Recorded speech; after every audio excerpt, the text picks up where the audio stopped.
sebagai pertanggungjawaban moral. Saya mau minta klarifikasi, ini tanggung jawab siapa? Bapak malu nggak sih? Apakah saya dengar permintaan maaf yang benar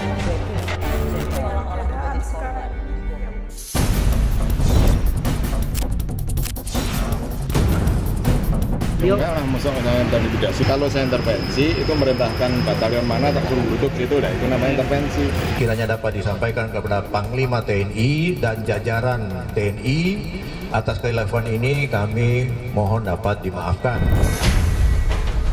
Baru pertama kali terjadi, KPK meminta maaf bahkan mengaku hilaf usai mengumumkan tersangka kasus korupsi. Permintaan maaf terucap usai Komandan Pusat Polisi Militer Marsda Agung Handoko bersama sejumlah personel POM TNI ajukan keberatan atas penetapan tersangka 2 perwira aktif TNI oleh KPK, yang mana salah satunya adalah Jenderal Bintang 3. Penetapan sebagai tersangka ini adalah kemenangan TNI sebagai undang-undang yang berlaku. Kami paham bahwa tim penyelidik kami mungkin ada kehilafan, ada kelupaan bahwasanya manakala ada melibatkan TNI harus diserahkan kepada TNI. Kepala Basarnas periode 2021-2023, Marsikal Madya Purnawirawan Henry Alfiandi, diduga menerima suap proyek pengadaan barang dan jasa di Basarnas. Terhitung dalam 3 tahun, Jenderal Bintang 3 itu bersama dan melalui bawahannya, Letkol Afri Budi Cahyanto, diduga menerima sekitar 88,3 miliar dari berbagai vendor proyek. Penyidik Puspom TNI menetapkan kedua personil TNI aktif atas nama HA dan ABC sebagai tersangka. Terhadap keduanya kita tempatkan di instalasi tahanan militer milik Pusat Polisi Militer Angkatan Udara di Halim. Kisru penetapan tersangka Kepala Basarnas tak luput dari sejumlah drama, mulai dari pengajuan pengunduran diri Direktur Penyidikan KPK Brigjen Asep Guntur Rahayu hingga kiriman sejumlah karangan bunga ke gedung KPK yang bertuliskan ucapan bermakna sindiran. Lantas, siapa sebenarnya yang berhak menetapkan tersangka terhadap anggota TNI aktif yang terlibat kasus korupsi? Karena Undang-Undang TNI dan Undang-Undang KPK itu menegaskan bahwa dalam kaitan korupsi, anggota TNI juga bisa disidik dan dibawa ke peradilan melalui proses KPK. Permintaan maaf dan hilaf KPK dengan mempersalahkan bawahannya justru memperlihatkan ketidakprofesionalan KPK dalam menangani korupsi yang menjerat anggota TNI.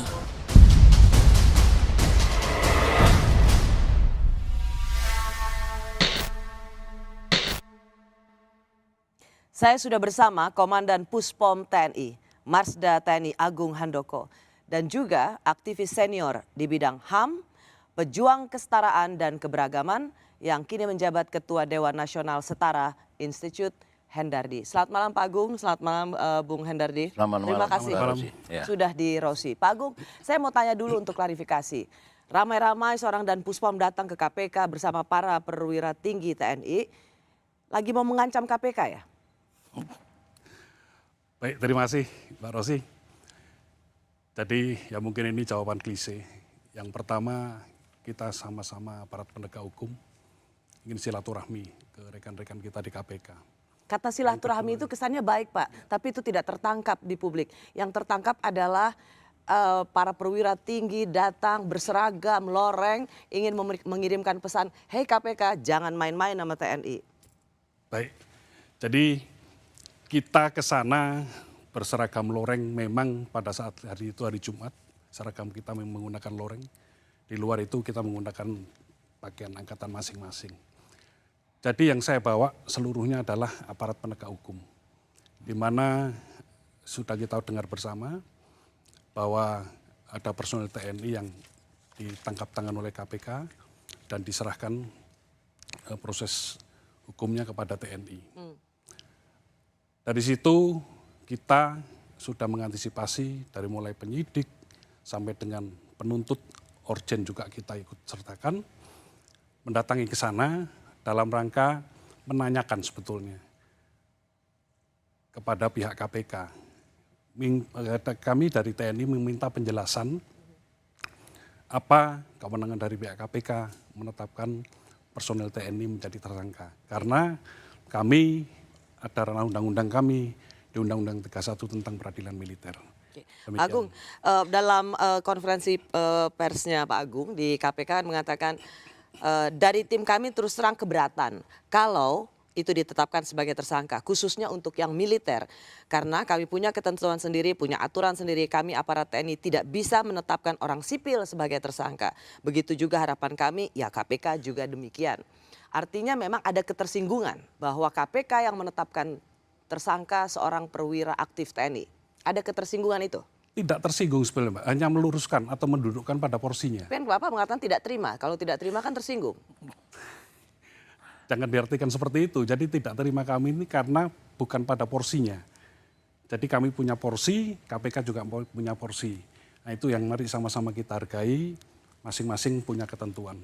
Jadi maknanya sebetulnya ke sana, bukan terus dalam arti kami tersinggung atau kurang suka atau apa, tidak ada maksud itu. Oke, nah kalau begitu ketika tidak terima itu Pak, tidak terima di mananya? Ditetapkan tersangkanya oleh KPK atau karena mendengar penetapan tersangka itu dari media massa? Kami mendengar dari media massa. Dari media massa, Betul. itu yang tidak dapat diterima? Iya. Jadi misalkan dari KPK pun kami juga kurang bisa menerima karena memang bukan ranahnya menurut kami. Menurut Undang-Undang 31. Jadi ada 2 poin yang menyebabkan itu tidak bisa diterima. Satu, selain itu bukan ranahnya Ya. menurut TNI. Dan kedua adalah dengarnya juga dari media massa. Ya, Oke. betul. Saya ke Bung Hendardi dulu. Bung Hendardi, kalau melihat kemarin pemandangan kemarin itu dianggap sebagai sesuatu yang sangat baru dan agak ngeri sih sebenarnya. Wajar nggak kalau KPK itu ketakutan? Saya kira begini, susah menilai wajar nggak wajar ya, tapi yang pasti ya ketakutan memang menurut saya ya, dan seharusnya mereka tidak ketakutan semacam itu. Tapi beginilah, saya kira apa yang dilakukan itu jelas mungkin buat KPK menakutkan karena ini seperti buat saya istilahkan intimidasi institusi. Intimidasi institusi. Nah, kalau ini ya walaupun Pak Agung punya alasan-alasan tertentu untuk ini, tapi pesan dan kesan yang disampaikan itu adalah suatu intimidasi institusi ya.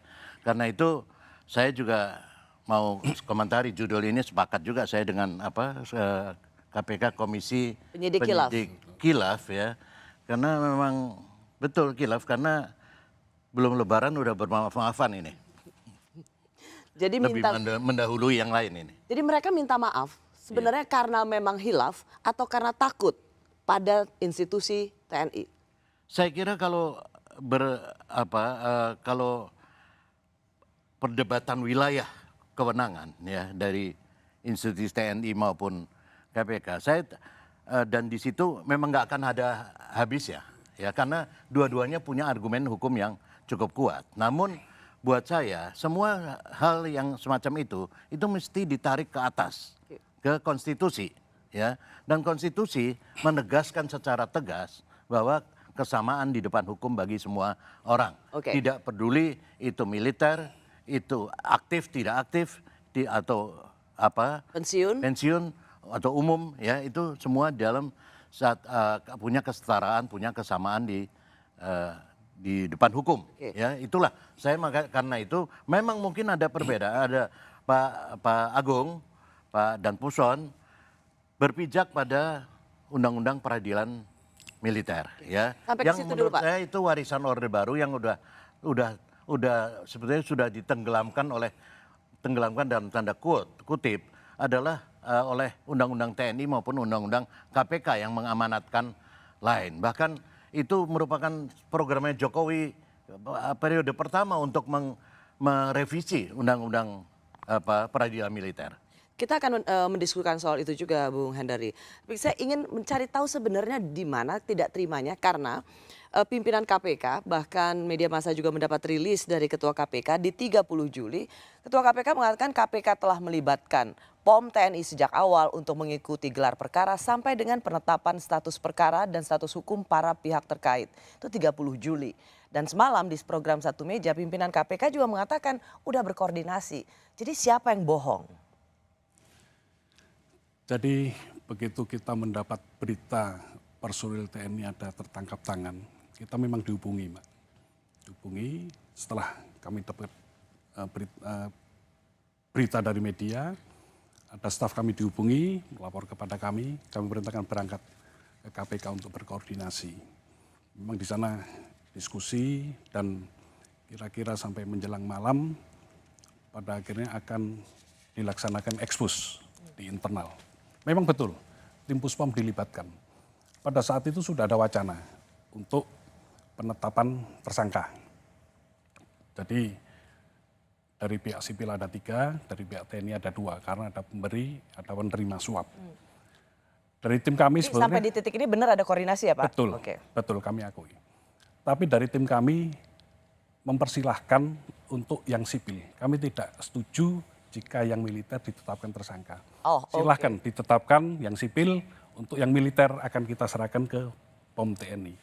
Begitu maksud kami. Oke, jadi sebenarnya sudah ada pembicaraan, sudah ada koordinasi, tapi waktu itu ada keputusan bahwa silahkan ambil yang sipil, militer serahkan pada kami. Tapi kemudian KPK memutuskan untuk menetapkan tersangka sendiri, konferensi sendiri tanpa berkoordinasi. Iya. Itu yang tidak bisa diterima oleh TNI. Iya. Oke, kalau dalam konteks seperti ini, apakah ini sesuatu yang memang prinsipil? Tentang apa? Bahwa sudah berkoordinasi dan sudah ada pembicaraan, silakan sipil diambil, militer kami yang akan tangani. Apakah di titik seperti ini memang sesuatu yang prinsipil kalau dilanggar? Ini kalau ini dikecilkan hanya sekedar masalah koordinasi, ya seperti Pak Jokowi juga menyatakan itu, seolah-olah ini hanya salah berkoordinasi atau kurang koordinasi. Saya kira terlalu kecil. Ada persoalan-persoalan prinsip persoalan utama di dalam persoalan yang terjadi memang yang tidak menjadi biasa ini antara KPK dengan TNI yang yang saya katakan tadi bahwa persoalan pertama adalah soal peradilan militer itu yang masih tetap dijadikan alat, seringkali dijadikan alat impunitas ya untuk melindungi anggota-anggota TNI yang mungkin terlibat di dalam bukan persoalan pidana militer ya. Nah, itu seringkali digunakan. Saya kira itu yang mesti menjadi ini. Dan kedua, jadi Anda melihat bahwa ini lebih daripada sekedar soal koordinasi ya? Sekedar soal lebih lah dari sekedar soal koordinasi ya. Yang berikutnya saya kira juga apa yang dilakukan oleh KPK juga ini apa istilah saya, udah terlihat kok dari semua pimpinan KPK 3 yang bicara kan. Pertama-tama Pak Alexander Marwata, kemudian permintaan maaf dari Tanak, dan kemudian Pak Firly ya. Ketiga-tiganya nggak ada yang sinkron itu bicara gitu, memperlihatkan bahwa dia ya kalau Anda tanya pertama tadi apakah mereka takut, saya kira takut itu menunjukkan itu takut, saya mau katakan begitu ya. Dan mereka khawatir dengan ini karena ini perkara yang memang tidak ada presidennya menurut saya. Tidak ada presidennya ya bahwa ini. Tapi ini adalah saya kali kira, pertama terjadi. Betul, tapi saya kira yang saya sesalkan adalah kok langsung minta maaf, padahal menurut saya kalau merasa bahwa ada kesalahan prosedur atau ada pra-peradilan. Anda tidak setuju bahwa kenapa KPK langsung minta maaf? Sama sekali saya tidak setuju. Saya adalah pansel KPK pada waktu yang lalu, ya kan, yang memilih mereka. Satu di antara 9 orang adalah pimpinan saya. KPK sekarang. Pimpinan KPK Jadi kalau pimpinan KPK sekarang banyak dikatakan oleh orang terburuk sepanjang sejarah KPK, Anda juga harus bertanggung jawab. Enggak begitu, saya bukan ibu mereka. Ya.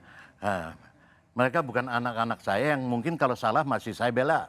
Tetapi mereka adalah saya pilih karena saya ditunjuk oleh Presiden untuk melakukan pilihan terhadap sekian banyak orang. Dan mereka pada saat itu adalah orang-orang yang terbaik. Gitu. Bahwa mereka kemudian bekerja dan ada kekeliruan, saya juga punya kewajiban untuk mengkoreksi mereka. Baik. Baru sekali ini KPK tampak ketakutan menangani perkara korupsi karena menyangkut militer aktif. TNI bersikap, KPK ciut.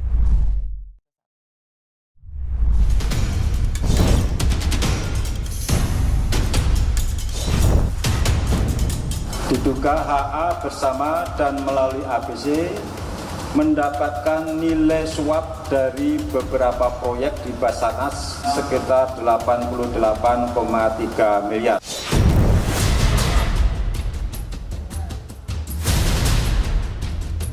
Partai ini tidak bisa menetapkan orang sipil sebagai tersangka. Begitu juga KPK. Enggak lah, masuk intimidasi. Kalau saya intervensi, itu merintahkan batalion mana tak suruh duduk situ, nah itu namanya intervensi. Kepada Panglima TNI dan jajaran TNI, atas kehilafan ini kami mohon dapat dimaafkan.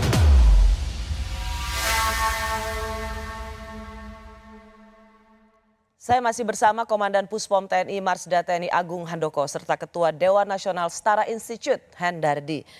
Saya mau masuk dulu untuk mengingatkan kembali apa kalimat yang cukup mengejutkan juga bagi banyak orang, bahwa setelah pimpinan KPK yang satu menetapkan tersangka, lalu ramai-ramai datang para perwira tinggi militer ke KPK, dan kemudian ada Wakil Ketua KPK pada tanggal 28 Juli yang menyatakan bahwa ada kekilafan dan mau minta maaf. Saya ingin kita mendengarkan lagi lengkap pernyataannya.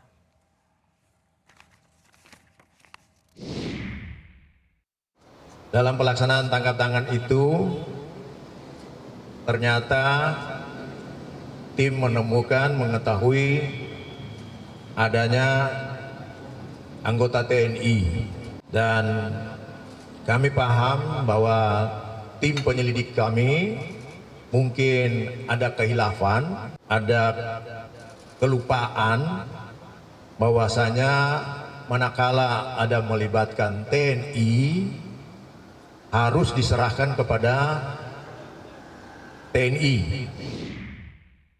Saya ke Bung Hendardi dulu sebagai panitia seleksi pimpinan KPK yang sekarang.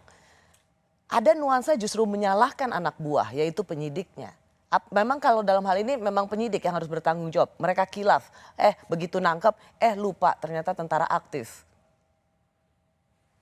Saya kira nggak semua ada prosedurnya pasti ya. Di penyidik pasti ada sudah bekerja dan itu Laporkan ke pimpinan, ke komisi. Jadi nggak mungkin penyidik itu berjalan sendiri. Tidak mungkin berjalan sendiri. Semua di bawah kontrol itu semua. Jadi pimpinan KPK pasti tahu bahwa ada target operasi dari militer aktif.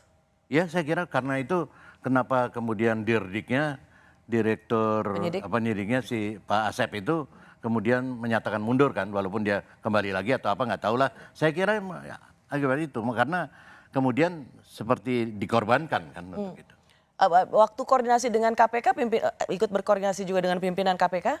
Ikut, Pak. Ikut. Jadi, ya? Pada saat kita datang ke sana, saya ikut. Makanya yang tadi kami sampaikan, kami dengan aparat penegak hukum di lingkungan TNI, kami datang ke sana untuk. Jadi ini penting untuk mengklirkan dan mengklarifikasi. Jadi dalam koordinasi antara KPK itu termasuk pimpinan KPK dan Puspom juga tahu. Artinya pimpinan KPK tahu bahwa akan ada status tersangka bagi militer aktif. Tidak mungkin kemudian penyidik yang dianggap hilaf.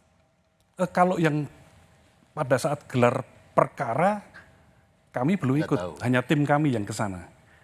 Jadi pada saat yang kami itu maksudnya Bapak atau? Tidak, staf kami. Oh, staf. Ya. Tapi ada dari institusi TNI yang datang gitu kan? Betul, yang malam, yang tadi sudah saya sampaikan di awal. Oke, tapi ini saya mau clear, berarti pimpinan KPK tahu dong ya ada target operasi tangkap tangan yang melibatkan anggota TNI? Mana ada OTT pimpinan KPK tidak tahu?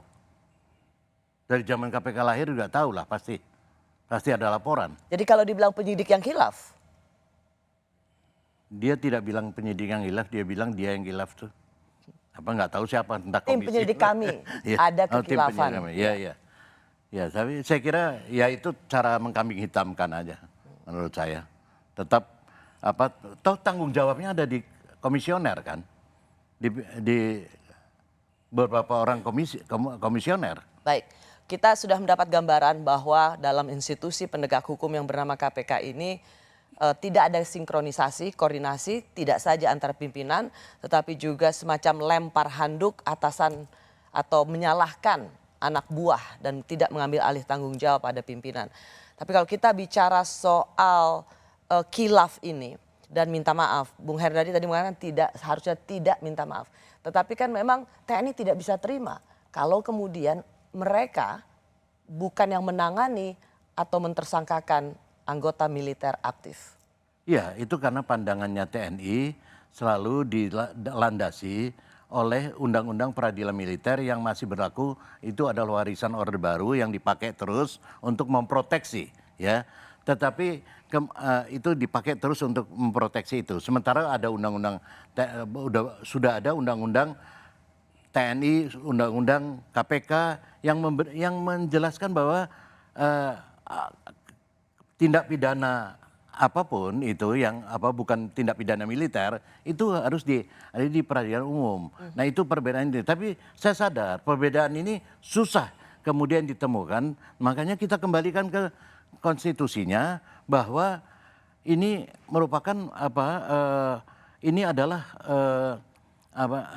kesamaan di depan hukum. Itu berlaku untuk semua. Tidak ini jangan ya kalau TNI merasa bahwa dia bisa punya aturan sendiri, punya ini nanti merasa punya negara sendiri. Oke, apa tanggapan Pak Agung? Baik, terima kasih Mbak. Jadi pada prinsipnya TNI taat kepada hukum. Apapun aturannya kita ikut. Nah, sekarang yang kita gunakan adalah aturan yang ada. Memang betul dari Pak Endardi tadi. Sudah ada Undang-Undang TNI 2004 di pasal 65 kalau tidak salah. Itu menyatakan bahwa prajurit yang melanggar tindak pidana umum diadili di peradilan umum, kalau melanggar tindak pidana militer diadili di peradilan militer. Ya, berarti itu clear kan sebenarnya? Tetapi banyak yang tidak membaca di pasal 74-nya. Nah, di situ di pasal 65 diberlakukan jika sudah ada undang-undang peradilan militer yang baru. Problemnya adalah belum ada undang-undang militer yang baru. Sehingga undang-undang peradilan militer yang ada yang 31 itulah yang digunakan. Oke, ini penting saya tanyakan gini. Keberatan TNI ini karena yang ditangkap atau ditersangkakan Jenderal Bintang 3 sebenarnya kan udah mau pensiun. Dan kalau sebenarnya satu hari sudah skepnya keluar ada sertijab, nggak apa-apa tuh TNI? Kami menganut bahwa subjek hukum di peradilan militer adalah prajurit 1. Dan kita mengenal ada tempus delicti. Siapapun itu, selama masih aktif, siapapun itu. Sipil tidak boleh menangani. Siap. Jadi pada saat kapan tindak pidana itu dilakukan, manakala dia masih aktif, itu adalah tanggung jawab kami, walaupun itu sudah pensiun. Oke, ini tadi landasan hukumnya jelas dari Danpuspom, Bung Hendardi, bahwa pasal 74 itu baru berlaku kalau ada undang-undang peradilan militer baru yang sudah dibikin. Jadi wajar kalau TNI masih menggunakan undang-undang peradilan militer yang lama. Yang Anda katakan sebenarnya itu produk Orde Baru yang sudah ingin ditenggelamkan. Iya, dan enggak, saya kira undang-undang TNI dan undang-undang KPK itu tegas menyatakan bahwa siapapun ya, yang melakukan pelanggaran tindak pidana umum itu diproses di dalam peradilan umum, di dalam peradilan umum. Tidak, jadi tidak ada pengecualian terhadap militer. Tapi bahwa ada kemudian perbedaan pandangan dan Bapak ini menyatakan bahwa pasal itu sebelum ada undang-undang militer yang baru itu tidak berarti ya bahwa kita menunggu itu ini karena amanat itu sendiri sudah ada di dalam baik di prolegnas maupun ini. Jadi semangatnya tuh harus semangat ini. Karena itu kita mesti tarik ini ke atas lagi. Kesetaraan di depan hukum. Kalau nggak begini nggak akan selesai. Karena itu akan dipakai terus selama belum ada perubahan undang-undang militer. Itu akan dipakai terus sebagai proteksi, sebagai impunitas, ya, sebagai untuk mengimpunitas kelompok tertentu di dalam hukum. Dan itu yang saya kira tidak fair lah ya untuk siapapun. Menurut saya begitu. Baik. Militer aktif kini mulai banyak ditempatkan di institusi sipil. Jika mereka melakukan tindak pidana, mengapa harus militer lagi yang menangani? Saya masih bersama Dan Puspom TNI, Masda TNI Agung Handoko, dan aktivis HAM senior Hendardi. Saya ke Pak Agung. Pak Agung, sekarang baik polisi maupun militer aktif menerima penempatan di institusi sipil. Tetapi kemudian kalau melakukan tindakan kejahatan, korupsi misalnya, tidak boleh ditersangkakan oleh sipil. Tugas sipilnya mau, tapi ditersangkakan oleh sipil nggak mau. Terasa seperti tentara ingin dianak emaskan, diistimewakan selalu. Apa penjelasan TNI kalau dengan anggapan seperti ini? Baik, terima kasih. Jadi kembali tadi bahwa subjek hukum kita di peradilan militer adalah prajurit militer aktif. Soal dikatakan bahwa ini seolah-olah mendapat privilege atau impunitas, sebetulnya tidak. Hanya mungkin media tidak pernah meliput bagaimana penanganan hukum di lingkungan TNI. Kalau kita lihat masalah korupsi di Indonesia, dari antara, kalau bukan maksudnya untuk mendikotomikan antara sipil dengan militer, dengan jumlah yang lebih banyak sipil mungkin, yang hukuman berat baru 2 memang, satu di sipil, satu di militer seumur hidup. Nah ini bisa jadi contoh. Di luar itu banyak sekali Mbak, militer-militer yang dipecat hanya gara-gara berbagai macam kasus. Ini Bapak ingin mengatakan bahwa dengan mereka disidang di polisi militer tidak berarti mereka bisa melenggang kangkung, tidak memberikan impunitas, tetapi ini yang justru menjadi pandangan bagi banyak orang termasuk masyarakat sipil.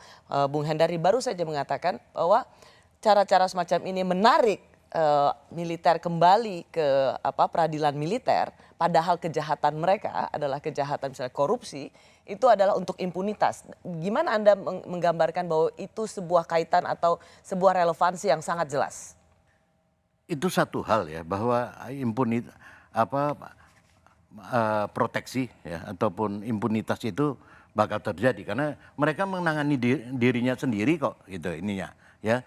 Bagaimana orang melihat ini soal akuntabilitas gitu ya.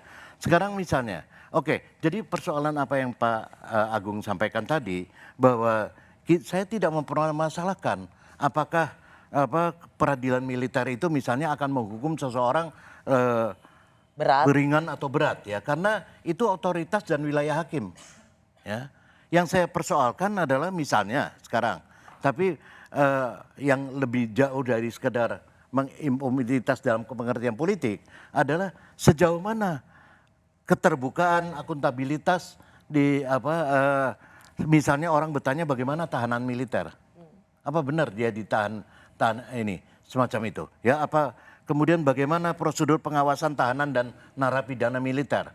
Itu aja persoalan teknis yang kemudian akan berlanjut menjadi pertanyaan-pertanyaan. Mengapa tidak percaya? Ya, kalau mereka bisa menangani sendiri kan orang lain nggak bisa lihat. Ya orang di KPK aja diambil kok TSK-nya. Anda lebih percaya bahwa semua prosedur itu biar ditangani oleh aparat penegak hukum yang notabene sipil? Di mana-mana negara demokrasi begitu. Dia tidak peduli militer, tidak peduli apakah itu pensiun atau sudah aktif. Ya, kalau dia melakukan suatu tindak pidana umum ya tempatnya di wilayah peradilan umum. Bagaimana hal-hal seperti ini bisa diterima oleh institusi TNI? Baik, Mbak Rosi. Jadi masalah impunitas ini ya kami juga perlu kejelasan di mana bukti-bukti bahwa kami mempunyai impunitas. Tunjukkan bahwa prajurit-prajurit TNI yang melakukan pelanggaran hukum dibebaskan atau tidak mendapat putusan hukuman. Kami sangat terbuka dan secara formil persidangan itu harus dinyatakan terbuka untuk umum. Jadi ya mungkin peradilan di lingkungan militer persidangannya tidak menarik media. Dibanding, mohon maaf, kalau ada artis bermasalah, ini akan berbeda Mbak. Nah, ini yang perlu Tapi di sini ada soal sedikit perbedaan. Kalau Pak Agung kan mengatakan soal vonisnya. Percayalah bahwa militer aktif dia dipecat dan kemudian juga hukuman yang tidak ringan. Bapak ingin mengatakan bahwa tidak ada yang bisa melenggang kangkung.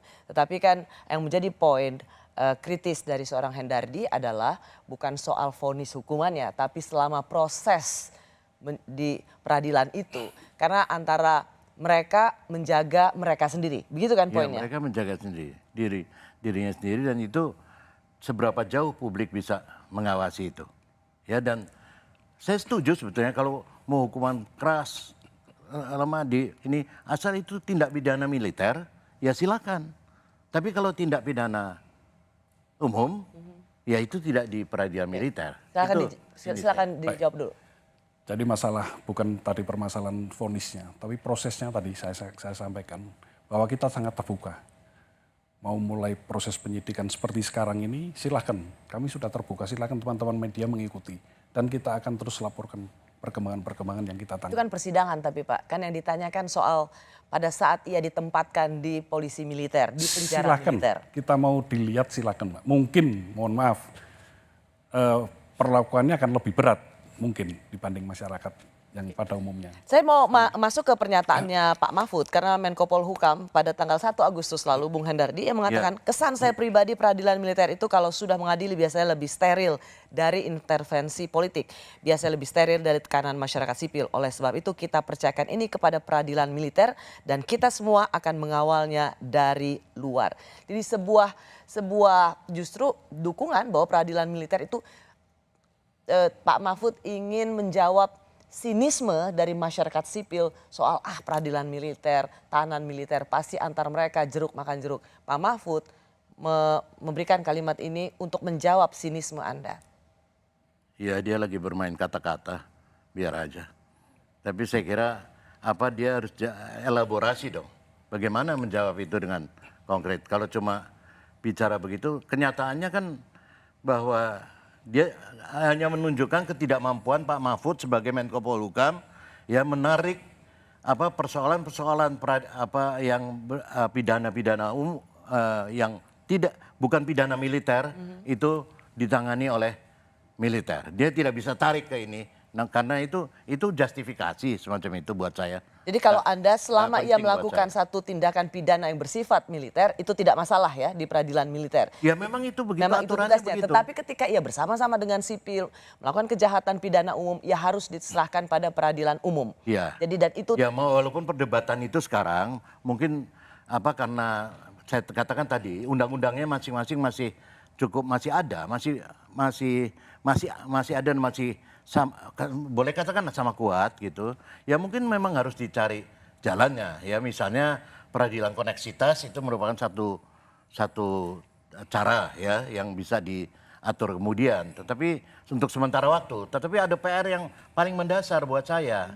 Ya PR, dan ini karena sebetulnya ini PR-nya pekerjaan rumah politik. Presiden dan parlemen ini memang nggak punya nyali untuk membuat merubah, merevisi undang-undang peradilan militer. Kenapa? Dari dulu. Ya karena apapun ya saya bicara di depan militer bahwa supremasi militer masih cukup kuat untuk ini. Ya powernya masih cukup kuat di dalam politik Indonesia. Itu saja masalahnya. Nggak jauh. Jadi persoalan politik kalau semua mau Anda kembalikan ke ini. Kita bisa aja ngakal-ngakali dengan koneksitas ini, tetek bengek segala macam. Tapi persoalan intinya adalah bahwa memang supremasi militer masih cukup dominan di dalam politik Indonesia. Sehingga presiden maupun parlemen, DPR tidak punya nyali, saya mau katakan. Apakah Bung Hendardi, apakah pernyataan-pernyataan seperti ini, karena misalnya banyak juga perwira yang mengatakan ini adalah bagian dari proksi yang tidak ingin institusi militer itu kuat. Pokoknya institusi militer itu dia harus siapa yang nggak pengen kuat? Kalau ngelawan ada musuh dari luar ya harus kuat. Kalau perlu saya terjun juga ikut bantu. Tapi kan persoalannya kita bukan melawan musuh. Apalagi sebenarnya yang menjadi kekhawatiran? Bukankah TNI saat ini sudah mereformasi dirinya? Mengapa sinisme itu masih ada? Ini bukan sinisme, kenyataan bahwa di dalam hukum apa yang namanya azas kesetaraan dalam hukum itu tidak dijalankan. Kenapa? Tadi saya katakan lagi, karena ada beberapa perundang-undangan kemudian yang menghambat. Kenapa kemudian tidak dirubah? Karena politik itu, presiden maupun parlemen yang punya kewenangan legislasi terhadap itu tidak punya nyali. Kenapa? Karena militer masih cukup kuat. Dominasi artinya betul ada perubahan di dalam militer pasti. Ya, banyak perubahan menurut saya, ya. Namun kan kita bicara dalam konteks ini. Konteks bagaimana mengadili militer. Supaya ini tidak selalu menjadi konflik ke depan. Persoalan yang terus-menerus ini, ya. Ingat loh, ini warisan Orde Baru. Presiden Jokowi mengatakan harus ada evaluasi agar jangan ada lagi korupsi di tempat-tempat yang penting, termasuk evaluasi penempatan militer dan polisi di tempat-tempat sipil. Apa artinya? Masih bersama saya dan Puspom TNI, Marsda TNI Agung Handoko dan aktivis senior pejuang kesetaraan dan keberagaman Hendardi. Saya ingin kita melihat lagi, mendengar ulang apa kata Presiden Jokowi untuk mengevaluasi posisi-posisi penting supaya tidak terjadi lagi kasus serupa. Ini pernyataan Presiden. Pak, soal Kabasarnas polemiknya bagaimana Pak? Polemik Kabasar penangkapan tertangkap. Ya itu masalah, menurut saya masalah koordinasi ya. Masalah koordinasi yang harus dilakukan. Semua instansi sesuai dengan kewenangan masing-masing menurut aturan. Udah, kalau itu dilakukan, rampung. Pak, ada evaluasi perwira tinggi TNI yang menduduki jabatan sipil nggak? Karena akhirnya kalau ada masalah hukum ke depan akan terjadi konflik seperti Kabasarnas. Semuanya akan dievaluasi. Tidak hanya masalah itu, semuanya. Karena kita tidak mau lagi di tempat-tempat yang sangat penting terjadi penyelewengan, terjadi korupsi. Jadi kalau kita kembali apa yang dikatakan Presiden, ditekankan lagi oleh Presiden, kuncinya hanya koordinasi, Bung Hendari. Jadi tak lebih dari itu, andaikan ada koordinasi pasti ini tidak terjadi lagi. Jadi nggak terlalu jauh ke soal peradilan militer, amandemen undang-undang militer gitu. Ya respon teknis dari Pak Presiden ini menurut saya menggambarkan sebetulnya pemahaman yang minimal dari Presiden sendiri. Dan lemahnya pemihakan justru Pak Jokowi terhadap pemberantasan korupsi. Dan juga pelembagaan persamaan di depan hukum. Ya dia hanya ini karena hanya soal koordinasi. Dia tidak menangkap Pak Jokowi tidak menangkap suatu potensi impunitas yang selama ini melekat pada oknum TNI yang melakukan satu tindak pidana korupsi atau tindak pidana umum lainnya. Ini telah mengafirmasi satu asumsi banyak pihak bahwa sejauh ini seperti pengadaan barang dan jasa, kemudian termasuk pengadaan alutsista ya di institusi TNI, di Departemen Pertahanan atau di Kementerian Pertahanan atau institusi sektor keamanan yang lain itu sulit memenuhi kewajiban standar transparansi dan akuntabilitas.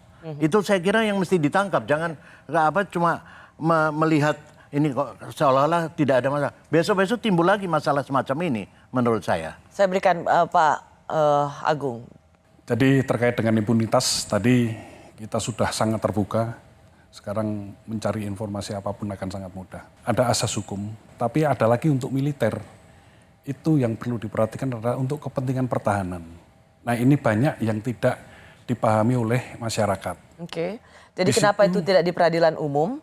Tetapi di peradilan militer ada kaitannya dengan operasional pertahanan. Iya betul. Jadi sebagai contoh, ada prajurit yang mendapat putusan hukuman. Kalau itu diadili di peradilan umum, langsung dieksekusi oleh jaksa. Masuk tahanan. Tetapi untuk di peradilan militer sama, eksekutornya adalah auditor militer. Tetapi masih ada lagi ketentuan bahwa seorang ankum atau komandannya kalau boleh dikatakan bisa menunda pelaksanaan itu. Nah ini bisa diasumsikan bahwa ini intervensi dan terhadap impunitas. Nah, padahal kepentingan menunda itu ada ketentuannya. Kalau si prajurit ini mungkin punya keahlian khusus yang tidak dimiliki oleh prajurit lain, sedangkan dia akan digunakan untuk operasi. jika ini masuk tahanan, operasi bisa tidak berjalan. Misalkan seperti itu. Wah, Nah, ini kan artinya, tidak. Maaf, berarti ada seorang, misalnya dia membunuh warga sipil gitu. Tapi karena keahliannya dibutuhkan, si pembunuh ini yang harusnya ditahan, dia bisa tetap bertugas atas nama operasi pertahanan keamanan. Bisa, misalkan itu memang betul-betul, tentunya dengan pertimbangan yang matang. Ilmu yang dimiliki memang tidak dimiliki oleh prajurit lain. Hanya satu-satunya dari sekian Betul. ratus ribu prajurit, Misalkan demikian. hanya dia. Misalkan Tapi demikian. batasannya apa? Ya kemampuan tadi Mbak, kemampuan spesialnya tadi. Yang itu digunakan untuk suatu operasi. Ini yang kemudian dianggap sebagai bagian dari impunitas. Hanya karena ia punya keahlian tapi kemudian dijadikan alasan sebagai dia harus melakukan satu tugas yang untuk demi kepentingan Sebetulnya bukan bela alasan negara. menurut kami karena kaitannya memang untuk kepentingan negara, misalkan untuk kepentingan negara ini. Jadi seorang prajurit yang sudah terbukti melakukan kejahatan pun dia masih bisa ditunda hukumannya. Bisa, bukan berarti hilang hukumannya, Tidak hanya berarti ditunda. hilang, hanya ditunda. Iya. Setelah dia melakukan tugas negara, ya Harus melunasi hukuman. itu sebenarnya argumentasinya. Ada tugas demi kepentingan silakan negara. itu di peradilan militer kalau melakukan tindak pidana militer. Tapi kalau dalam kaitan dengan tindak pidana umum nggak bisa menurut Betul, saya. justru itulah mengapa ada kepentingan prajurit aktif tetap di peradilan militer. Ya itu dua sisi dalam satu mata uang yang bisa ini. Satu sisi bisa memang mungkin betul ada ini. Tapi saya nggak tahu case-nya semacam apa. Tetapi kalau di lain pihak itu bisa terus-menerus dipakai sebagai impunitas. Jadi apa lesson learned, apa pelajaran terbaik dari kasus ini? Baik, jadi kita sebagai aparat penegak hukum, sama-sama aparat penegak hukum, memang alangkah baiknya kalau kita saling bersinergi. Kita saling mengisi, justru jangan sampai ada celah. Seperti kejadian sekarang, banyak polemik, akhirnya menguras energi kita, menguras tenaga kita. Jadi kembali tetap hanya dikoordinasi. Iya. Salah satu misalnya anggota Komisi 3 mengatakan bahwa TNI merasa dilecehkan. Tapi apakah TNI juga merasa dilecehkan akibat perbuatan Kabasarnas yang mengkorupsi alat-alat kemanusiaan untuk mencari korban celaka dan bencana? Jadi Panglima juga sudah tegas bahwa beliau sangat kecewa dengan kejadian ini. Saya kira kita sebagai prajurit harus bisa menjabarkan bahwa hal-hal seperti itu tidak boleh terjadi lagi terhadap seluruh prajurit TNI. Anda, Bung Hendari, Anda mengeluarkan pernyataan yang cukup tegas agar Presiden menerbitkan Perpu untuk mengubah Undang-Undang Peradilan Militer demi menjawab rasa keadilan yang terusik dan pelanggaran prinsip kesamaan di muka hukum. Inikah lesson learned dan jawabannya adalah Perpu itu? Ya, jadi saya tetap berpendapat bahwa harus ada upaya segera ya untuk merevisi Undang-Undang Peradilan Militer. Bisa dengan modal fast track legislation ya, membuat undang-undang ini, atau dengan Perpu ya, atau dengan Perpu, bahkan dengan Perpu tanpa tindakan yang segera. Saya kira belajar dari kasus ini kan Anda apa yang bisa pelajaran ini adalah kepercayaan publik pada lembaga KPK itu tidak akan pulih, dan kepercayaan publik demikian juga kepercayaan terhadap TNI itu juga begitu. Tapi saya juga mengusulkan bahwa di dalam konteks penanganan ini peradilan koneksitas itu bisa dipilih untuk merecovery rasa keadilan yang terusik ya, karena peradilan koneksitas memiliki beberapa preseden di di banyak kasus ya. Ini yang ini. Tapi kalau ditangani sendiri-sendiri ya orang ini yang kan berulang. Targetnya sendiri-sendiri atau koneksitas? Untuk sementara kami akan laksanakan splitting. Jadi sendiri-sendiri. Tetap sendiri-sendiri untuk tapi sementara. tetap koordinasi. Kami sampai sekarang masih koordinasi ketat dengan KPK untuk menangani ini.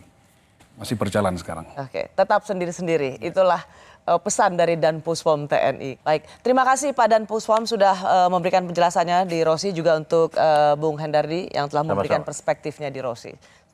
Saya Rosyana Silalahi, terima kasih sudah bersama saya di Kompas TV. Tetaplah di Kompas TV, independen, terpercaya.